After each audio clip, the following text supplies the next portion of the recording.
When was the last time you heard anyone talk about Moto Guzzi with the passion it once inspired? Almost never. And that silence tells the entire story. There was a time when this Italian manufacturer commanded respect from both heritage purists and performance seekers. Their Transverse V-twin engines roared through European mountain passes, while collectors fought over vintage models in showrooms. The brand rode decades of momentum all the way to global recognition. But momentum only lasts if you do not confuse your own customers about who you are. Marketing teams tried serving two masters simultaneously. Dealers received conflicting training materials, and riders who saved for months discovered bikes that satisfied nobody's expectations. The name Moto Guzzi stayed familiar, but the clarity faded. So today's question is simple. How did a 102-year-old motorcycle legend rise this high, and what pushed it into a $600 million identity crisis that betrayed two generations of riders? To understand how far Moto Guzzi has fallen, we need to understand how high it once soared. The company's story begins in 1921 in Mendello del Lario, a small town nestled against the shores of Lake Como in northern Italy. Here, three friends, Carlo Guzzi, Giorgio Perotti, and Giovanni Ravelli, all former Italian Air Corps pilots, dreamed of creating motorcycles after World War I. Tragically, Ravelli died in a plane crash before their dream could materialize, but Guzzi and Perotti pressed forward, dedicating their endeavor to their fallen friend. This origin story is not just sentimental backdrop, it is embedded in the company's very identity. The eagle logo that still adorns Moto Guzzi motorcycles today was chosen to honor Ravelli in the trio's aviation background. From the beginning, this was a company built on heritage, brotherhood, and a distinctly Italian approach to engineering. Carlo Guzzi was not just a dreamer, he was a technical genius with a clear vision. He designed motorcycles specifically to handle the challenging mountain terrain of Italy, machines that balanced power with reliability in ways that few competitors could match. The company's early designs featured innovative horizontal single-cylinder engines that became known for their distinctive character and torque delivery. By the late 1920s, Moto Guzzi had established itself not just as a manufacturer, but as a racing powerhouse. Between 1924 and 1956, the company claimed an astonishing 3,329 race victories, including 14 World Championship titles. This racing pedigree was not just for show. It translated directly to street credibility, proving that Moto Guzzi motorcycles could perform at the highest levels while maintaining the reliability needed for everyday riders. The post-World War II period marked Moto Guzzi's ascension to true motorcycle royalty. While the war had paused civilian production, military contracts had actually strengthened the company's manufacturing capabilities and financial footing. When peace returned to Europe, Moto Guzzi was perfectly positioned to capitalize on the continent's hunger for personal transportation. The 1950s and the 1960s saw the introduction of what would become Moto Guzzi's most iconic feature, the Transverse V-twin engine. Unlike conventional V-twins, Guzzi's design positioned the cylinders across the frame rather than in line with it. This was not just a stylistic choice. It improved cooling, simplified the drivetrain, and created a uniquely balanced riding experience. Most importantly, it gave Moto Guzzi motorcycles a distinctive character that riders could feel immediately. The Moto Guzzi V7, introduced in 1967, became the perfect showcase for this design philosophy. With its 703 cubic centimeters transverse V-twin, it offered a compelling alternative to British and American bikes of the era. The V7 Sport that followed in 1971 cemented the company's reputation for building machines that blended performance with unmistakable Italian character and style. By the early 1970s, Moto Guzzi had achieved what every brand dreams of: a clear, distinctive identity recognized across global markets. The red frames, eagle emblems, and transverse V-twins were unmistakable signatures. Riders knew exactly what they were getting with a Moto Guzzi, a motorcycle with racing heritage, distinctive engineering, and Italian craftsmanship that prioritized character over specification sheet performance. This golden era saw Moto Guzzi bikes appearing in films, being ridden by celebrities, and developing a cult following that transcended typical motorcycle demographics. The Le Mans model, introduced in 1976, captured this moment perfectly.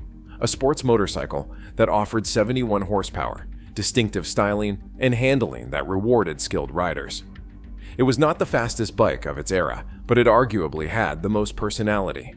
Moto Guzzi's market position was enviable. They were not trying to be the biggest manufacturer or chase mass market appeal. Instead, they occupied a clear niche: premium Italian motorcycles for riders who valued character, heritage, and craftsmanship. This clarity of purpose allowed them to command premium prices while maintaining a devoted customer base across Europe and beyond. But the motorcycle landscape was changing rapidly. The late 1970s and early 1980s saw Japanese manufacturers, Honda, Yamaha, Kawasaki, and Suzuki, aggressively expanding into European markets with products that rewrote the rules of the game. These were not just cheaper alternatives. They often offered superior reliability, more modern features, and performance specifications that traditional European manufacturers struggled to match. For Moto Guzzi, this new competition exposed fundamental weaknesses in their business model. Their manufacturing processes, many dating back decades, could not match the precision and consistency of Japanese production lines. Quality control became increasingly problematic, with customers reporting inconsistent build quality between supposedly identical motorcycles. The numbers told a stark story. Between 1980 and 1990, Moto Guzzi's European market share dropped from approximately 8% to less than 3%. Younger riders, lacking the emotional connection to Italian heritage, increasingly chose Japanese alternatives that offered better value and fewer maintenance headaches. Sales figures that had once supported an extensive dealer network and racing program began to contract sharply. This decline was not just a market challenge, it became an existential crisis. By 1988, financial struggles forced Moto Guzzi's parent company, De Tomaso Industries, to dramatically reduce investment in research and development just when innovation was most needed. The company that had once led with technical innovations was now struggling to keep pace with basic industry advancements. The 1990s brought a series of ownership changes as the company searched for financial stability. Each new owner arrived with grand plans for revival that inevitably collided with the realities of a changing marketplace and limited resources for development. Models like the Daytona 1000 attempted to recapture sporting credibility, but they remained niche products that could not generate the sales volume needed for sustainable growth. But the deeper problem was not just financial, it was philosophical. As the new millennium approached, Moto Guzzi found itself caught between contradictory imperatives. Should they modernize completely to compete with Japanese and German manufacturers on contemporary terms? Or should they double down on their heritage and emphasize their unique character and century-long history as their primary selling point? Market research commissioned in the early 2000s revealed a troubling reality. Moto Guzzi's potential customer base had split into two distinct segments, with fundamentally different expectations. Traditional customers, typically older riders with strong emotional connections to the brand's heritage, wanted authentic, traditional motorcycles that maintained the character and design language they had fallen in love with decades earlier. Meanwhile, a younger demographic showed interest in the brand's Italian identity, but expected modern performance, technology, and reliability comparable to what they could get from BMW, Triumph, or Japanese alternatives. Dealer reports from this period reveal the early warning signs of what would become a full-blown identity crisis. Sales representatives found themselves having completely different conversations depending on the customer's age and experience level. Older clients reminisced about historic models and asked about maintaining traditional features, while younger prospects wanted to know about horsepower figures, electronic features, and maintenance intervals. What had once been a clear brand message was fracturing into contradictory narratives. By the early 2010s, after Piaggio Group had acquired Moto Guzzi, the company faced a critical decision point. Sales continued to decline, with global numbers dropping below 6,000 units annually, a fraction of what competitors like Triumph and Ducati were achieving. Something needed to change. Faced with this existential challenge, the leadership team made what seemed like a pragmatic choice. Rather than choose between heritage and modernity, they would attempt to serve both markets simultaneously. That dual market strategy was not inherently flawed. Other brands had successfully maintained traditional and modern product lines, but the execution would prove catastrophic. Marketing agencies were contracted to create parallel campaigns targeting different demographics. For heritage-focused customers, advertisements emphasized the company's 102-year history, showing vintage models alongside new ones and using taglines such as "a century of Italian soul" and "authentic since 1921." These campaigns appeared primarily in traditional motorcycle magazines and websites frequented by older riders. Simultaneously, an entirely different marketing approach targeted younger riders. Those advertisements featured modern photography styles, emphasized performance specifications, and used taglines such as "Italian performance reimagined" and "traditional craftsmanship, modern engineering." These appeared on social media platforms and in publications focused on contemporary motorcycle culture. This bifurcated messaging extended to product development.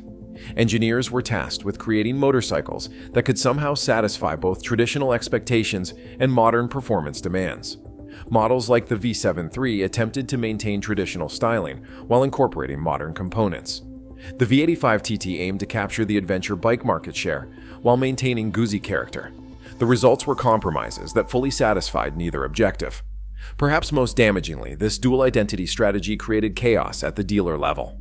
Dealership employees received contradictory training materials, depending on which customer segment was being discussed. Sales manuals for the exact same motorcycle contained different talking points, depending on whether the prospect was identified as a heritage customer or a performance customer. One former dealer described receiving two completely different promotional posters for the same V7 model, one emphasizing its connection to the original 1967 V7, the other highlighting its modern ABS and traction control systems. Sales representatives were essentially being asked to tell different stories about identical products based on customer demographics. This strategic confusion manifested in specific tactical errors. Press releases contained contradictory messages about development priorities. Social media posts alternated between heritage nostalgia and modern performance claims, often within days of each other. Product launches emphasized different aspects of the same motorcycles, depending on the audience being addressed. Internal communications from this period reveal growing concern among regional sales managers who reported widespread confusion about how to position the brand. One memo from a European sales director warned that our dealers don't know which Moto Guzzi they're selling anymore, so how can our customers possibly know which one they're buying? The market response was predictably harsh. By trying to be everything to everyone, Moto Guzzi ended up being nothing compelling to anyone. Heritage-focused customers, drawn in by marketing that emphasized tradition and authenticity, discovered motorcycles that incorporated numerous modern compromises. Performance-oriented customers, attracted by claims of contemporary engineering, found machines built around decades-old design principles with performance that couldn't match specialized competitors. Online forums became filled with complaints from disappointed customers. One frequently cited post from 2016 captured the sentiment perfectly. "I bought what I thought was a modern interpretation of a classic, but got neither a proper classic nor a properly modern bike. It's stuck awkwardly in between, and I feel misled about what I was getting." Motorcycle journalists increasingly highlighted this identity confusion in reviews. A prominent 2017 comparison test concluded that Moto Guzzi seems unsure whether it's building motorcycles for nostalgic baby boomers or performance-hungry millennials, resulting in compromised machines that don't fully satisfy either group. Another reviewer noted that the marketing promises heritage and soul, but the product delivers a sanitized approximation of what Guzzis once were. This consumer disappointment translated directly to dealer frustration. Sales representatives reported spending excessive time managing customer expectations and explaining contradictions between marketing materials and actual product experiences. Return rates increased as customers felt misled about what they were purchasing. Service departments faced complaints from customers who expected either traditional mechanical simplicity or modern maintenance intervals, but received neither. The financial impact was devastating. Between 2015 and 2020, Moto Guzzi's sales declined by approximately 30% in key European markets. Dealer networks contracted as marginal locations became unsustainable. Marketing costs increased as the company attempted to clarify its messaging, creating a negative financial spiral. Declining sales required more marketing investment, while providing fewer resources to fund it. Industry analysts estimate the total financial impact of this identity crisis at approximately $600 million, when accounting for lost sales, increased marketing costs, dealer support requirements, and devaluation of brand equity. For a relatively small manufacturer, this represented an existential threat. Perhaps most damaging was the erosion of brand reputation. Customer satisfaction surveys showed declining scores across both target demographics. The Net Promoter Score, measuring how likely customers were to recommend Moto Guzzi to others, dropped from 67 in 2010 to just 42 by 2018, well below industry averages for premium motorcycle brands. This reputation damage extended beyond immediate customers. Motorcycle magazines that had once celebrated Moto Guzzi's unique character became increasingly critical. Industry awards that had occasionally recognized Moto Guzzi models went to competitors with clearer brand identities. Social media sentiment analysis showed negative trends in brand perception even among non-customers. The long-term damage was evident in loyalty metrics.